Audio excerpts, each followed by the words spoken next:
Hello, everybody. Dave Neal here, stand-up comic and host of Bachelor in Paradise, a guy's review. Wearing my shirt, let me tell you something brought to me by one of our subscribers. Thank you so much.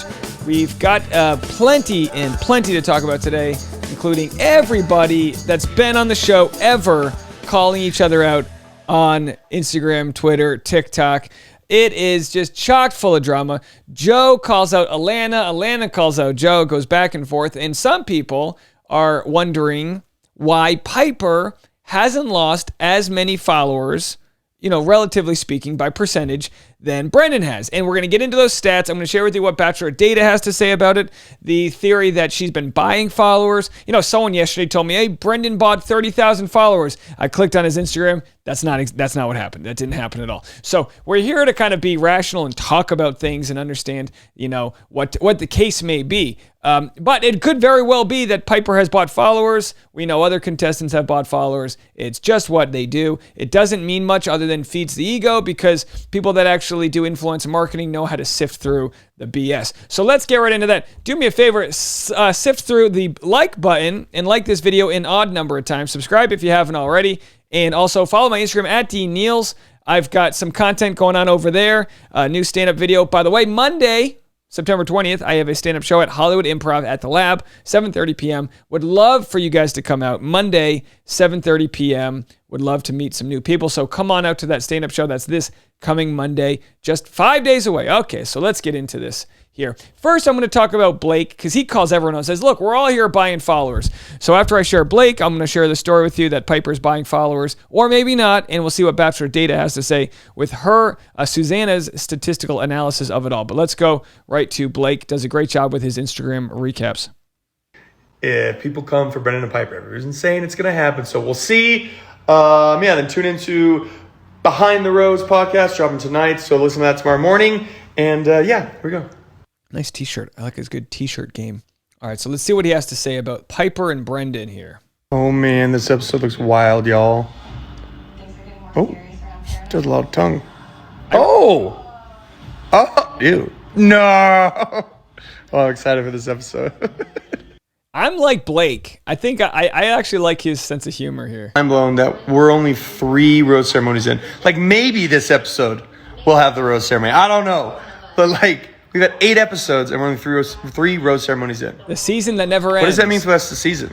You could cram a lot into 4 rose ceremonies. Yes. The season that never ends. So we got drama on the beach. True! Tell him, Tasha. Tell him. I feel like they're coming for him, though. They're coming for him. All right, here we go. Get to it. Here we go.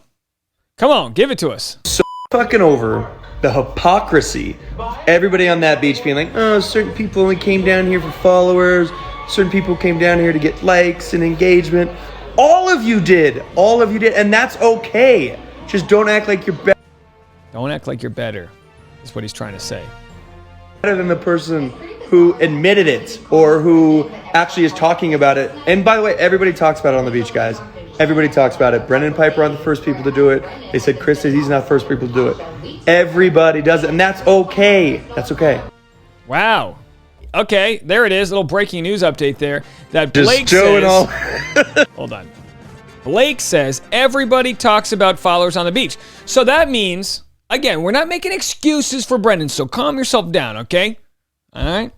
But that means that the producers were putting heads on spikes with the Brendan Pieper storyline. Again, the producers are the people that decide that Pieper shows up 3 episodes later. So we can be mad at Brendan and Pieper, but we also have to be mad at the producers for putting this situation together. Did they think Natasha was just a damsel in distress, that she'd be okay with it? Was she that much of a person that was liked within the Bachelor producers community that they go, oh, we can, we'll take care of her. What happened there? Again, it doesn't mean the bad, evil things didn't come out of Brendan and Pieper's mouth and all that. It just means the producers clearly, took what they were saying and we're like, all right, now we're going to talk. This will be the first time we break the fourth wall here. All right, so TVShowAce.com, my favorite magazine. I would buy the hardcover at the newspaper store if they had one. Is there a newspaper store? Why do Pieper James followers remain high? Is that even... Why does Pieper James' followers remain high? One TikTok may explain. Explain to me who edits your stories. Fans of Bachelor in Paradise are determined to ruin Brendan Marai's and Pieper James' Instagram following after they were overheard discussing gains. Brendan has lost thousands of followers. In fact, Brendan has gone from 337 to now 250,000. And I'll give you the update at the end of this video. Just before airtime Tuesday evening, Pieper is down to 77,000. Many are wondering why Pieper has seemingly lost fewer followers than Brendan. One TikToker has an explanation that may just solve the mystery. So anyway, let's go to that. To begin with, a tweet surfaced on Twitter from the Batch Babe saying, y'all, Pieper's followers have not budged. Hoping for a drop on Tuesday once stuff goes down, but I can truly guarantee you the majority of her followers are bought. The above-mentioned fan commented saying, haha, I work in influencer marketing. We use a system to give us analytics, and I looked her up, and it says demographic stats might be inaccurate because audience engagement seems inauthentic. We do not advise to rely on demographic data for influencers with inauthentic audience. So the report says that 52% of Pieper's followers are suspicious. Again, I haven't seen this report yet. This is coming from a Twitter user, whatever the case may be. So we don't know if this is true or not. But of course, not looking too good for her. I'm trying to get rid of these pop-ups here. These pop-ups just come at me. Yes, I have a pop-up blocker. They don't stop you from the chaos of TV shows ace. Okay, here we go. Let's play this TikTok here.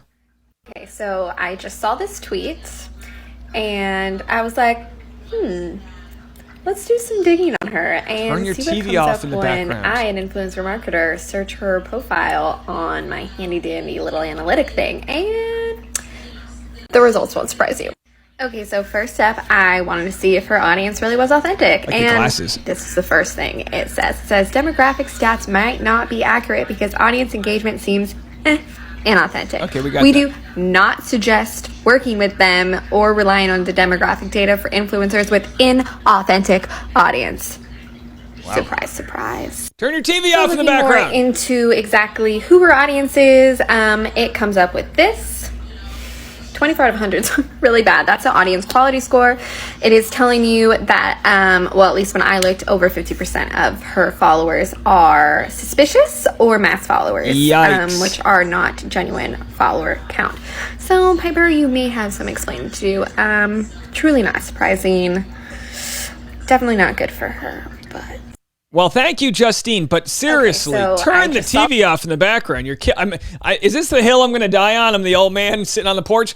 Turn the TV off in the background when you're making TikToks. Let me tell you something. Okay, is that a saying now?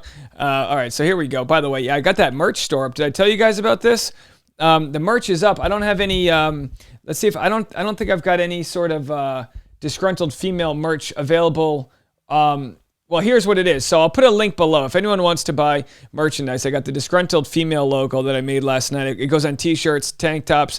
Someone actually already bought one on a kitchen apron. I hope a guy bought that for his wife as a joke, because that would be so funny. But anyway, a bunch of people have already bought them. There's a link below. It's on my my merchandise store, which is attached to my YouTube. Anyway, shameless plug. Let's keep it going. So Bachelor Data does a good job of explaining this all. So let's hear what she has to say. I just saw this. Okay, so she watched the same TikTok we just watched. Here's what Bachelor Data has to say. They never disclose what tool they use or how the metrics are determined. Does it look for accounts with no profile pictures, doesn't have any followers, which a lot of tools do. And I know a good percentage of y'all who follow me have accounts that look that way but don't buy followers. If the data is accurate, and by the way, this is what I love about Susanna at Bachelor Data. She's not running on a story just because someone tweeted it. Kind of like what I'm saying here is like, look, yeah, maybe if there's smoke, there's fire, but I don't know what this person posted. I don't know what metrics she used. We'll figure it out.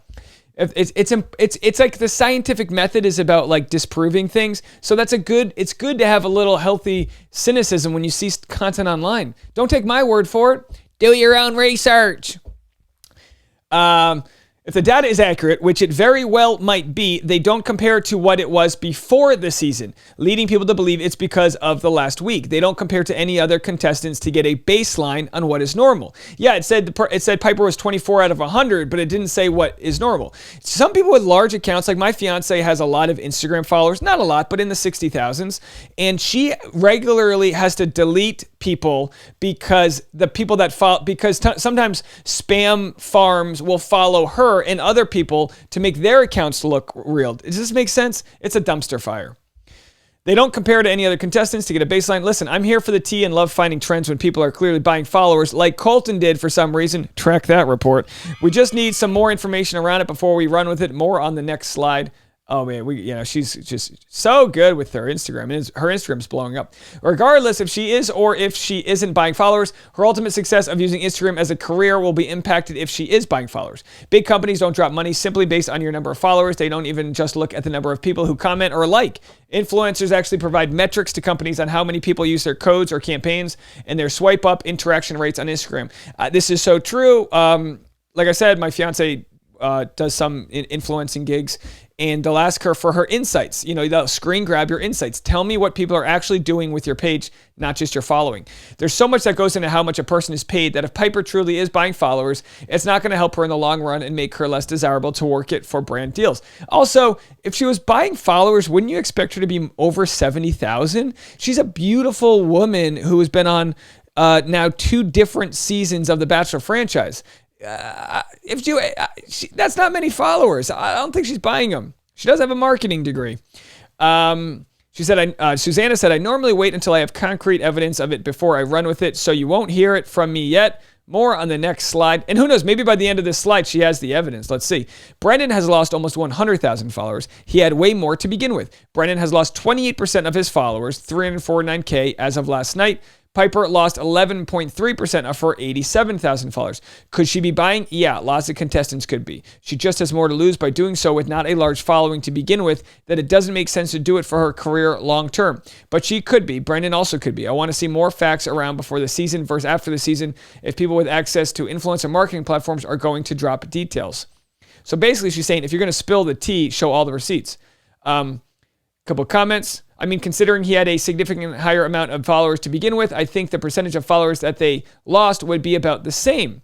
Well, that could be, but also he was the one who looked horrible on TV before Pieper even came onto the show. She kind of played dumb. She was like, I didn't lie to anyone. I just came on the show. So it could be that the threshold of BS meter was that overwhelmingly people were like, we're done with Brendan. Pieper, you can hang around for a minute. Someone said, as someone who works in PR and regularly selects influencers to work with our brands, buying followers does not work at all. We use software that analyzes engagement rate, bot followers, audience demographics, etc. I don't think she'd be buying followers, as this is common knowledge to influencers. I want to give you guys as the audience credit on my Instagram, Neals. My fiance was shocked at my engagement rate. I only have 11,000 followers. Very small. But the engagement rate of you guys is amazing. When I post a reel or something, you comment on it, you share it, you tag your friends on it, and I appreciate that. Thank you guys so much for that. What I'm trying to say is, Pieper, I'm coming for you. Let me sell the detox tea. The creator also mentioned which tool she used, which is a free tool online. Red flag, good technology is a booming industry, is never free. Here's information from the tool's page. Oh, very good. Hype Auditor. So it was a free app. The data content is based on publicly available data content, and Hype Auditor does not verify the accuracy of data content provided by such third parties. Any use of the data except as specifically described here and is strictly prohibited. So essentially, this ain't going to hold up in court. But the court of public opinion doesn't really care. Let's see if there's any more info from Bachelor Data. The creator of the TikTok has deleted the comment. I'd really take this TikTok with a grain of salt. I've used this tool on myself in the past, and it's rated me in the 80s out of 100. Tonight, I'm at 91 out of 100, but that's because I've had a lot of engagement on my posts lately. I've never bought followers. So clearly some backtracking happening. So in episode 8, Instagram special growth update. We'll go to that in a second. Let's see what else she's got here. See if there's any other updates from Bachelor Data. Go give her a follow with regards to this. So as far as I'm concerned, information that Pieper is buying followers. Let me put the hat on here. Ref Dave. Inconclusive. We don't know if she's buying followers or not. So let's go to the episode 8 special Instagram growth update here by Bachelor Data. So there's Natasha. She's up to 359,000. And then Brendan has dropped 100,000. And Pieper has dropped only 10,000. So that's where they're at. And if you want up to date, just since last night, Brendan's down 2,000. And Pieper had released this apology. I'm sorry, it's not an apology, but Pieper had said this: "As my time in Paradise concludes, I would like to clear up one final point of contention. Amidst everything that's been happening on and off screen, Brendan and I were not in an exclusive relationship in any capacity before filming," to which people said, that's not what we're mad at all. It's like when you're in an argument with your significant other and they bring up something else and you go, that's not paramount. Pieper can't be this out of touch with reality. Like, Miss Girl, of all the things to clear up, this wasn't it. Let's see if there's any more comments here on Bachelor Nation Scoop.